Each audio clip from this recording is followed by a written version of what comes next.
पानीपत के सभी मंदिरों से, सभी धार्मिक संस्थाओं से, सभी सामाजिक संस्थाओं से, सभी व्यापारिक संस्थानों से झांकियां लगाई जाएंगी। कीर्तन मंडली और साथ साथ अगर झांकियां और कीर्तन मंडली के साथ साथ ही बाकी जो संस्थाएं हैं ढोल और ताशों के साथ इस शोभा यात्रा में सम्मिलित होंगे। ये कार्यक्रम सबका है, राम सबके हैं, राम के सब है और राम सबका है, ये भावना है सिर्फ इस कार्यक्रम के पीछे। हाथ से खींचने वाला रथ है, एक जो हमारा भव्य राम मंदिर है उसका एक स्वरूप तैयार हो रहा है।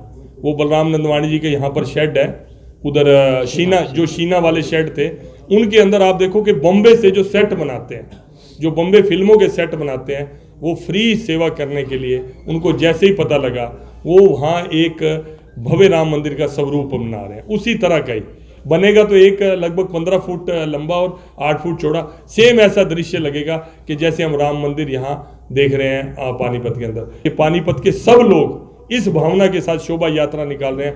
उन्होंने कहा अगर ऐसी बात है तो मैं सब कुछ छोड़ के आपके बीच में आऊँगा। मैं तो दिल की गहराइयों से उनका धन्यवाद करता हूँ। मुख्यमंत्री जी को कहा, फ़ोन किया, अगर आप आ जाओ, कहने मेरा आप बताओ मैं कहाँ हूँ। मैं कहा जो हमारा टेल एंड है, मतलब जो अंत है, बाबा जोश सचियार, आप वहाँ आए। जो स्वयं प्रेरणा से सच पूछो, सबका संकलन करना ही बहुत बड़ा चैलेंज है इस समय। इसमें हमारा कोई एफर्ट नहीं है। जगन्नाथ जी का रथ खींचा जाता है ना, जैसे भगवान जगन्नाथ जी का रथ खींचा जाता है, सब रस्सी को हाथ लगा रहे होते हैं, ये नहीं पता खींच कौन रहा होता है।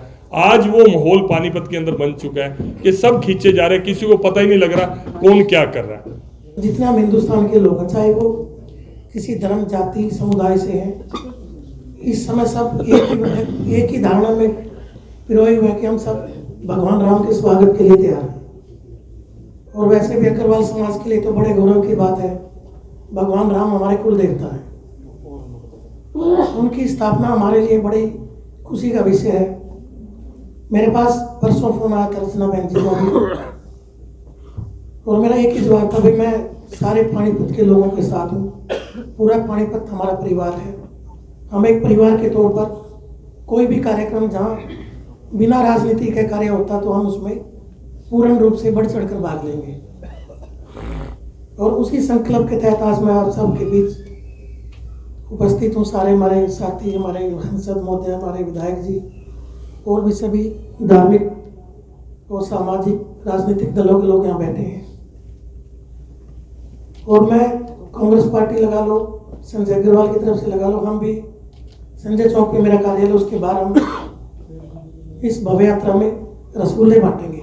22 तारीख को 11 बजे से लेके 1 बजे तक अपने मठ, मंदिर, गुरुद्वारे, डेरे, धार्मिक स्थान, अपने जो व्यापारिक संस्थान है, जहां आप हैं वहां जहां भी सामूहिक रूप से, अकेले अपने घर में टीवी पे बैठ के ना देखें, सामूहिक रूप से उस कार्यक्रम को देख करके आनंद उठाएं, भागीदार बने, पुण्य के भागी बने। ऐसा एक समाचार, इसको भी अपील के तौर पे मैंने आप सबको ध्यान में कराया। काम किसी को बताने की जरूरत नहीं है, जो सब आ रहे हैं, जिसको लगे ये काम होना चाहिए वही तो ही कर रहे हैं, अपने आप करो ना जी। यहाँ सब मैं रमेश जी जो कह रहे हैं, संस्थाओं में पानीपत आप सब जानते हैं, मेरे से बेहतर जानते हैं मीडिया वाले, कि पानीपत में मशहूर है कि पानीपत की धार्मिक और सामाजिक संस्थाएं, यहाँ की एनजीओ जब कभी संकट की घड़ी भी आई थी तो किस भाव से उन्होंने सेवा की थी, कोई बोल नहीं सकता। कोविड काल में कैसे सेवा की थी, पानीपत इसके लिए जाना जाता है। और पानीपत का दुशहरा तो आप सब जानते हैं, पूरे दुनिया में विशेष महत्व रखता है। उसी भाव से ये कार्यक्रम जो हम सबके मन का भाव है, श्री राम जी अयोध्या में विराजमान होने जा रहे हैं और सभी पूरे भारतवर्ष में खुशी का माहौल है। उसी के निमित्त पानीपत ने भी ये कार्यक्रम रखा है। किसी पार्टी का कार्यक्रम नहीं, सबका कार्यक्रम है।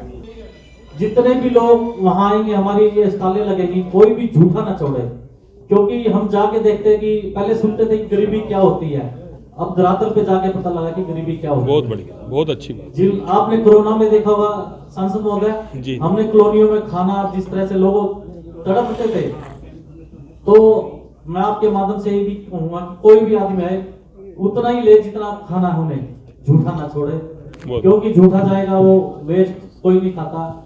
मैं आपसे इतना ही प्रार्थना करूंगा। अभी हमने एमपी ऑफिस में वहाँ पर बस अड्डे के पास लगभग पानीपत की 150 संस्थाओं की मीटिंग ऑर्गेनाइज की है और सबने कहा है कि हम पुल के नीचे आकर और अलग अलग अपने 150 मंच बनाए हैं, स्काईलार्क से लेके वहाँ तक उनको मंचों का आवंटन का काम दायित्व मिला था, तो उसके नाते अभी सबने वहाँ पर कहा है। और जिस उत्साह के साथ पूरे नगर की संस्थाएं आ रही हैं, ये पहला मौका है, और भी जगह काम करने के मौके मिले हैं समाज में, लेकिन इस बार एक नई दिशा दिख रहा है मामला।